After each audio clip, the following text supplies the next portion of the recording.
নমস্কাৰ সকলোকে আশা কৰিছোঁ আপোনালোক সকলোৱে ভালে আছে আৰু মই আপোনালোকৰ আশীৰ্বাদত ভালে আছোঁ। আজি আমি ফুৰিবলৈ যাবলৈ ওলালোঁ, তাকে ভাবিলোঁ আপোনালোকৰ লগতো শ্বেয়াৰ কৰোঁ। আমি যিহেতুকে চেন্নাই এয়াৰপৰ্টৰ ওচৰত থাকোঁ, সেয়েহে আমি তাৰ পৰা লোকেল ট্ৰেইনত উঠিলোঁ আৰু এয়া আমি লোকেল ট্ৰেইনত গৈ আছোঁ। আৰু ইয়াতে ট্ৰেইনৰ সুবিধা ইমান বেছি ভাল যে 10 মিনিটমানৰ ভিতৰে মানে লোকেল ট্ৰেইনবিলাক আহিয়ে থাকে। মই ইয়াৰ ঠাইবিলাক ইমান বেছি চিনি নাপাওঁ যদিও আমি চেন্নাই এয়াৰপৰ্টৰ পৰা উঠি কেনে চেন্নাই পৰ্টত নামিলোঁ। এতিয়া আমি ইয়াৰ পৰা আকৌ টেম্পু ল'ম।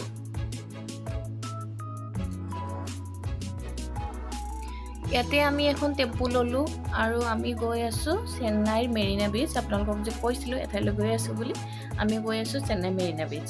এইখিনি হৈছে এয়াৰপৰ্ট ষ্টেচনৰ ওচৰৰ ঠাইখিনি, মানে ইমান ধুনীয়া ঠাণ্ডা আৰু ইমান বেছি ভিৰো নাই, সেইকাৰণে মই ভিডিঅ'খিনি কৰি আপোনালোকক দেখুৱালোঁ ইয়াৰে ঠাইখিনিও।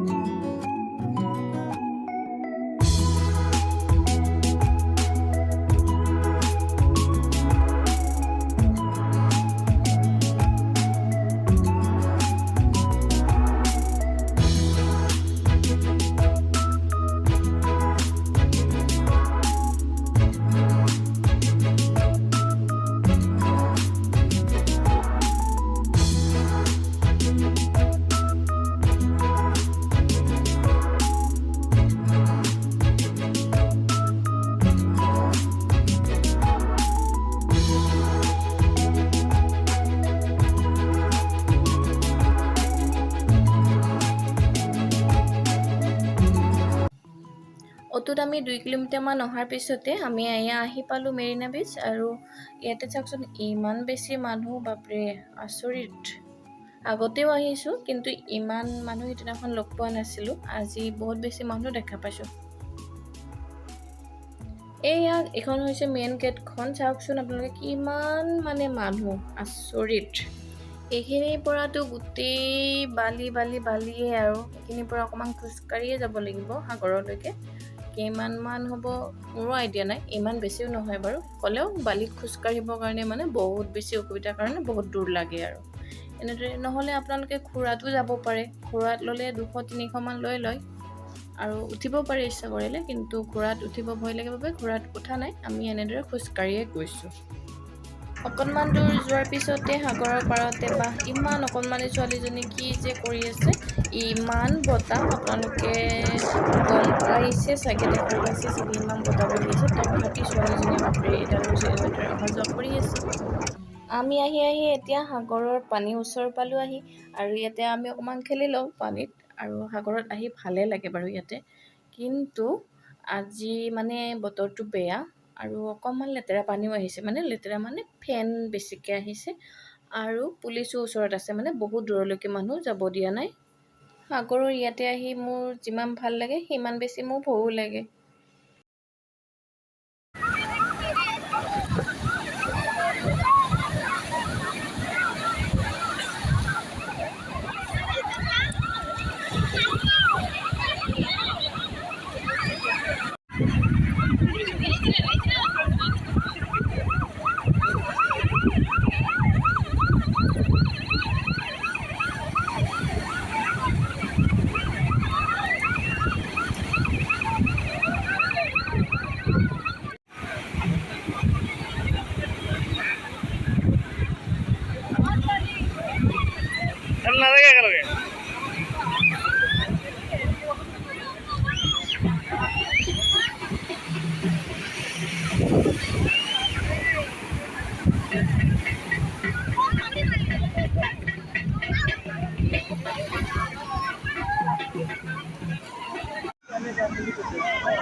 পানীত অলপ দেৰি থাকিলোঁ আমি এনেদৰে খেলি, তাৰপিছত এতিয়া যাওঁ আমি মাছ খাবলৈ। সাগৰৰ মাছ বহুতে কৈছে ভাল লাগে খাই, আমিও খাই চাই দেখোচোন কেনেকুৱা লাগে।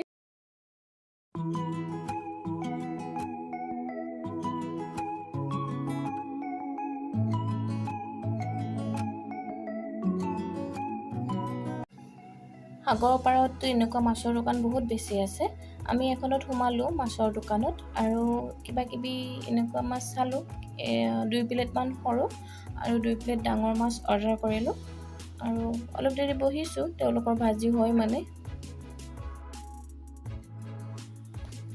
ইয়াত যে কি মাছ আছে মইতো নাম নাজানোৱেই বাৰু, তথাপি আপোনালোকক দেখুৱাইছোঁ। ইয়াৰে মাছৰ সৰুখিনিৰ প্লেট 100 টকা আৰু ডাঙৰখিনিৰ চাগে 150 মানকৈ লৈছিল আমাৰ। এয়া 1 প্লেটত 4 পিচ আছে আৰু সেইখন টেবুলত যে দেখিছে অকণমানি মাছ, সেইখিনিত 100 টকা আৰু এইখিনিত 100 টকা। খাই হৈ গ'ল, এইখিনিও আপোনালোকক দেখুৱাই দিছোঁ।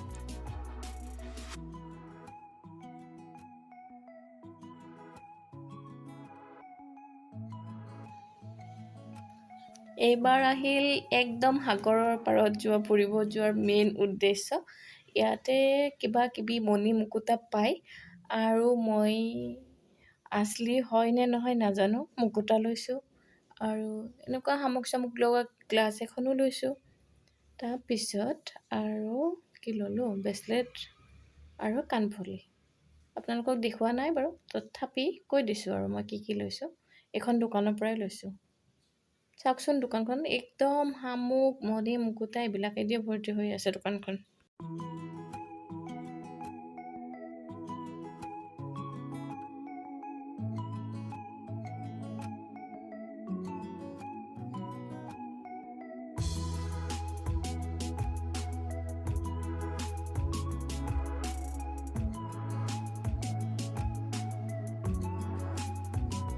কৈছিলোৱে নহয় আপোনালোকক মই কি কিনিলোঁ।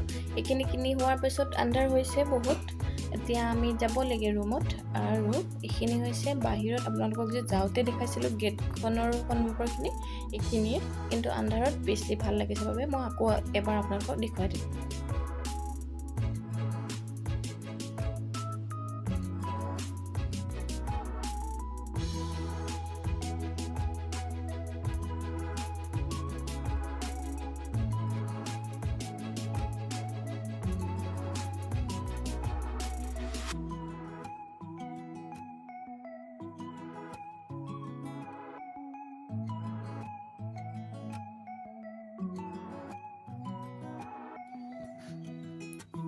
এতিয়া আমি যাব লাগে নিজৰ ৰুমলৈ।